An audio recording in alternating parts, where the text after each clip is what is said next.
Hi, here we are, and interesting. It's how do we make decisions and why is it important in management? I hope you enjoy this one. This should be a fun chapter to go through.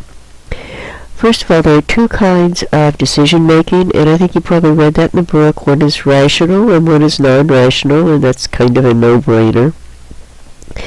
The rational decision making uses 4 stages, and I think you probably have seen this over and over and over again, but we'll do it one more time. First, you have to identify the problem. Then you have to look at the decision or the solutions, sort of a mini brainstorming thing. Then you evaluate those options and select one, and implement it, and then evaluate the solution chosen, and if it didn't work, you start all over again. That's the rational part. The non-rational methods are satisficing, and that's kind of a fancy way of saying you kind of you're very limited on time and money. You feel very constrained by that, so you do the best you can with the cards you're dealt, and sometimes it's not the best decision in the world, and it's probably irrational. The other kind that we have here is called incremental, and that's just taking small steps. Instead of looking at the problem and solving it in mass, we're taking small steps, step by step, to get there. Sometimes takes a whole lot longer to have happen, and you have more dissatisfied people along the way. If it's decisions that are involving many people. And the last one for non-rational, which I can't really say it's non-rational, intuition. That's when you just know the right thing to do and you do it immediately. Sometimes that to me means rational. So those are your options as you go through this. What is really nice, or what needs to happen, is to use evidence-based decision making, which you can kind of slide into either one of those rational or non-rational methods. The first thing you want to do is look at the 7 principles for evidence-based, and you've probably heard a lot about evidence-based decision making. You've got all kinds of the school system right now is running on evidence-based decision making. It's very important that you have the right information, though, to make those decisions. So there are 7 principles.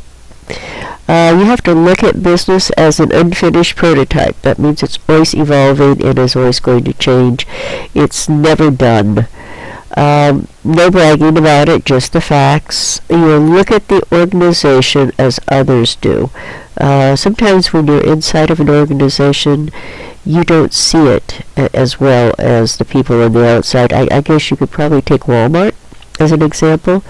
The executives at Walmart really think they have a great company.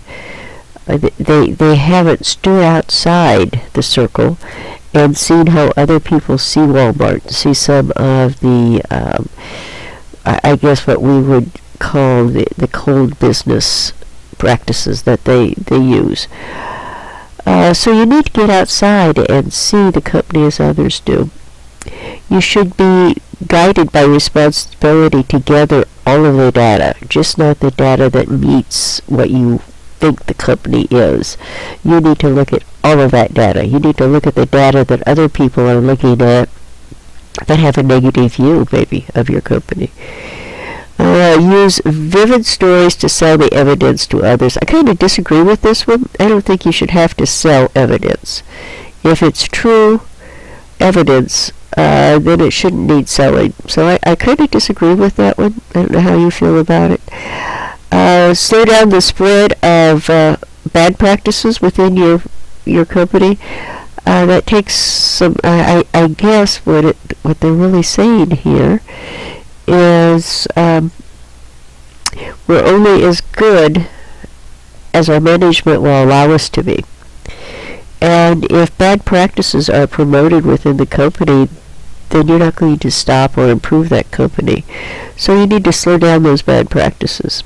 And then learn from failure by using the facts to improve.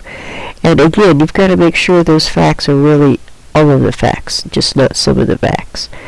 Applying best evidence is kind of difficult. Sometimes you've got too much evidence, sometimes not enough. Sometimes the evidence you have doesn't really apply, but you're going to use it anyway. People can be misleading when you're investigating or you're interviewing. And sometimes we don't want to see the truth as we look at the evidence. We can turn that evidence to say anything we want it to say. Sometimes even if the evidence is there and we use it, it may outweigh how things truly are. You have to be sure that you have to be sure the cure isn't going to kill the patient, so to speak.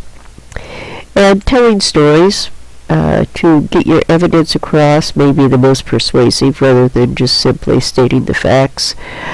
So you have to be logical, and you have to understand human nature before you can use the evidence-based decision-making theory.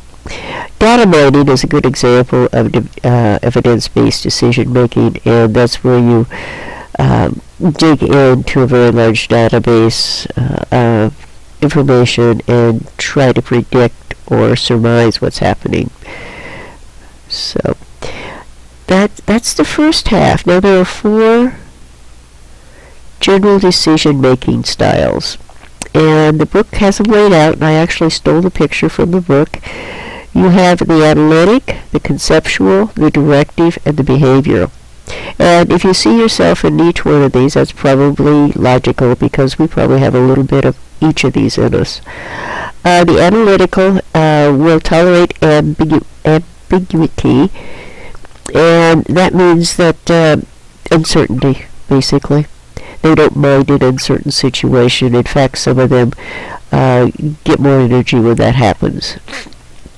Though they do tend to overanalyze something. They consider more information and alternatives than the other 3 here. They're careful decision makers, and they take longer to make a decision. But they do respond well to new situations when they pop up. You have the directive, which has a very low tolerance for uncertainty. They are more task and technically oriented. They usually are not too people affiliated. They don't worry too much about other people. They're more involved with the task and getting it done. They're efficient, logical, and practical. They're action oriented, and they focus on the facts. Sergeant Friday is a good example of a directive decision-making character. Then you have a conceptual, which is a very high tolerance for uncertainty. They focus on people and social aspects rather than just on the information. They have a broad prospect of problem solving, and they consider many options. They adopt a long-term perspective. They know they're not going to solve the problem within 3 hours, so it may be stretched out for, say, 3 months. They rely on intuition and discussions to come to a conclusion, and they like to take risks. They're conceptual. We have behavioral, and these are very people-orientated decision makers.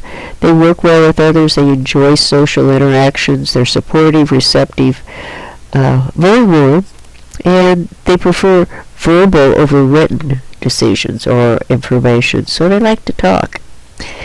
They do like to avoid, that should be avoid, not avid, conflict, and when they are involved in decision making, they may be very wishy-washy. And we kind of went through some of that with when we talked about somebody being a high feeler versus a strong thinker. So those are your 4 decision-making styles. By no means is this all of them, as you will find out as we get into this week's activities. The book had a really good ethics decision-making tree. I threw this up here just so that you kind of had this for a backup if something like this comes up. And the last thing we need to look at is barriers to decision making. And these were kind of interesting. These were 4 barriers. One is a relaxed avoidance, which means there's no real negative consequences, so why worry about it? So nothing happens. You have a relaxed change. Complete inaction will have negative consequences, so the choices, the choice that is made is the first alternative, one that has very low risk. So the decision maker realizes they have to make a decision, so they grab the first option out there and go with it without too much thought. And then you have the defensive avoidance, which they know you can't find, or they can't seem to find a solution or an easy solution, so they pass the buck on, or they refuse to see that there's even a problem, simply because they can't solve it. And the last one is when you're in a panic. And it's very hard to think when you're in a panic, so fear takes over and the situation literally crumbles. So those are the barriers. Effective ways to come to a good decision is to weigh it out. How important is it? How credible is the information I have? And how quickly does it have to happen? I mean, if you use these 3, you're going to be able to at least put this in the right priority and avoid this in panic thing. The last part of the chapter was about group decisions, and group decisions, I have to tell you right off the bat, be very cautious of group decisions.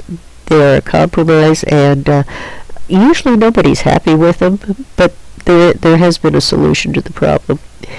So the advantages of using a group is, number one, you've got more heads are better than one, right? You'll get many different viewpoints. Sometimes just talking about a problem will bring up a new idea that you hadn't thought about. You may have a group decision that everybody has a better understanding of why that decision was made, rather than if just one person makes it. And having said that, then if they understand why the decision was made, there's probably more support for that decision. The disadvantages are sometimes the loudest voice or the squeaky wheel will get the oil. So you have to make sure that your group is fairly well balanced and each one can stand on their own. Groupthink, you've heard about that. Nobody wants to disagree with the other one, so everybody just goes along with it because they want to be part of the group. Satisficing, again, that goes back to we make a quick decision because this is the only thing we can do.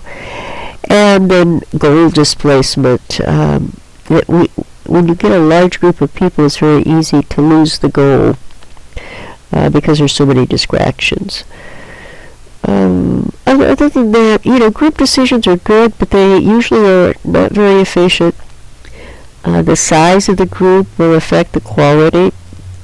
Many times groups get way too confident. I mean, think government thoughts, government decisions that are made from a group of highly intelligent people. They don't think that they can fail, and sometimes they have the wrong information.